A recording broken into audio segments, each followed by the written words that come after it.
तुर्की की पाकिस्तान के साथ बातचीत चल रही है, जो दिसंबर की खबर थी, लेकिन अब वो बाहर सरफेस हुई कि पाकिस्तान में ये इन ड्रोनों को वहीं पर असेंबल करेंगे। पाकिस्तानी इसी बीच को मेक इन पाकिस्तान भारत से कॉपी किया हुआ मानेंगे।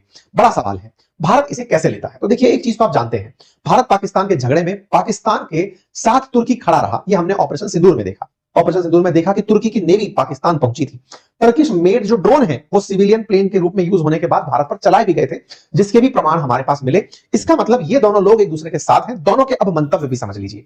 इनका मंतव्य है कि इनके दामाद का व्यापार बढ़े, जिससे इनके पास पैसा आए तो ये सत्ता में जुड़े रह जाएं, लंबे समय से सत्ता में आगे कंटिन्यू कर जाएं। इनके साथ क्या उद्देश्य है कि सेना इनके लिए इनके साथ चले। आसिम मुनीर को बनाए रखने के लिए तुर्की से डिफेंस डील में लगे हुए हैं। दोनों के अपने उद्देश्य हैं। कुल मिलाकर के ड्रोन से ये अपने आप को भविष्य के लिए भारत के सामने खड़ा होते हुए देखना चाहते हैं।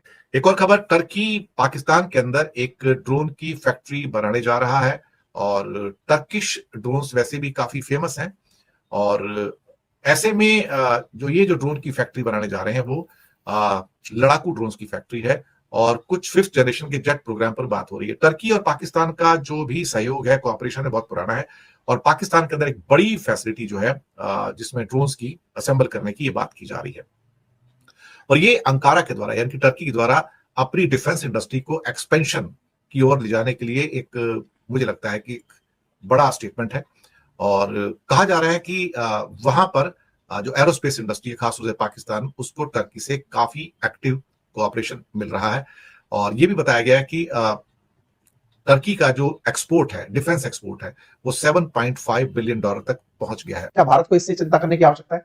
देखिए, जब भी युद्ध होगा तो निश्चित ही युद्ध के अंदर हर व्यक्ति को अपने साहस का, शौर्य का, अपनी कुशलता का प्रदर्शन करने का अधिकार है। हम भी चाहते हैं कि पाकिस्तान जब हमारे सामने हो तो प्रॉपर ताकत के साथ खड़ा हो, ताकि हमारे अंदर गिल्ट ना आए कि किसको मार दिया। क्योंकि हम अपने बहुत से पड़ोसियों पर इसीलिए भी गोलीबारी नहीं करते क्योंकि नहीं, मत मारो, चींटी को पैसे से नहीं मारते। ठीक है, पाकिस्तान को अगर हाथ हमसे युद्ध करना चाहता है, बढ़िया करे, क्योंकि युद्ध कौशल जो है वो उस समय दिखाए गए प्रदर्शन का होता है, उस समय दिखाई गई कुशलता का होता है, जो भारतीयों के पास यहां पर है।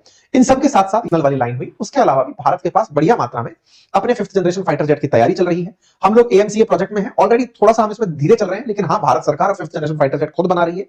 साथ ही साथ F-16 भारत के पास में, F-16 जैसा सुखोई जो है, सुखोई 30 वो भारत के पास है, F-16 नहीं है। राफेल हमारे पास है और हमें निश्चित ही जरूरत है और हम उस जरूरत की पूर्ति के लिए अपने स्केल पर तेजस जो कि 4.5 जनरेशन का है उसका प्रोडक्शन कर रहे हैं, राफेल को और प्रोक्योर कर रहे हैं और हम अपने स्तर पर आने वाले समय में 5th जनरेशन फाइटर जेट खुद के स्तर पर बनाने कुल मिलाकर। लेकिन एक चीज जो बहुत अच्छे से स्पष्ट है वो ये कि पाकिस्तान के साथ में तुर्की और चाइना जिस तरह से खड़े हुए हैं, फिर चाहे वो पाकिस्तान को बाजार मान के ही खड़े हों, ये भारत के लिए अवश्य सोचने का विषय होना चाहिए। क्योंकि भारत भी तुर्की के स्थान पर चाहे रूस से सामान खरीदता हो, वो हमारे साथ में वैसे नहीं है जैसे इनके साथ में तुर्की और चाइना खड़े हैं।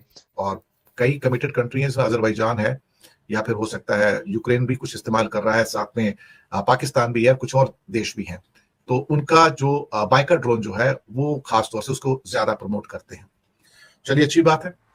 अभी तो आने वाली दुनिया जो है वो ड्रोन की ही दुनिया है और जो वॉरफेयर है वो भी ड्रोन का ही होगा, प्लस मिसाइल, और बाकी कुछ नहीं बचेगा उसके अंदर।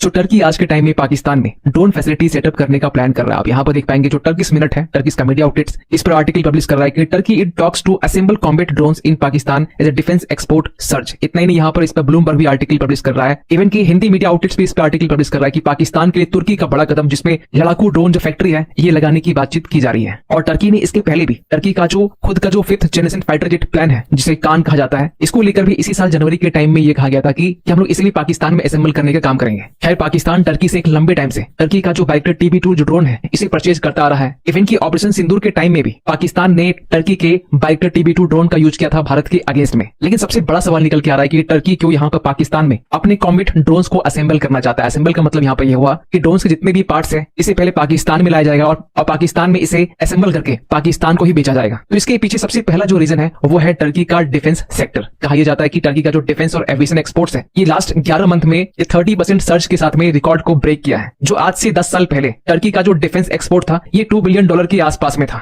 लेकिन आज के टाइम में टर्की का जो एक्सपोर्ट है, टोटल एक्सपोर्ट, ये $7.4 बिलियन के आसपास में। और ये कब हो रहा है? ये जनवरी से लेकर नवंबर तक के पीरियड में टर्की ने इतना एक्सपोर्ट किया है। वैसे नहीं है से क्या मतलब है कि पाकिस्तान के साथ जैसे तुर्की बोल करके साथ में आ गया था कि चलो मैं युद्ध करूंगा या तुम्हारे लिए सहायता करूंगा, तुम्हें आवश्यकता है, ऐसे हमारे साथ कोई विदेश आकर नहीं खड़ा हुआ। इसके अपने मायने हो सकते हैं, उनमें सबसे बड़ा मायना यह भी है कि आज भारत दुनिया की तीसरी बड़ी इकोनॉमी बनने जा रहा है, लेकिन वो दुनिया में किसी भी देश के विषय पर हमेशा शांति की अपील करता है। रशिया यूक्रेन के मामले में भी हम अपने दोस्त रूस के साथ शांति की बात करते हैं।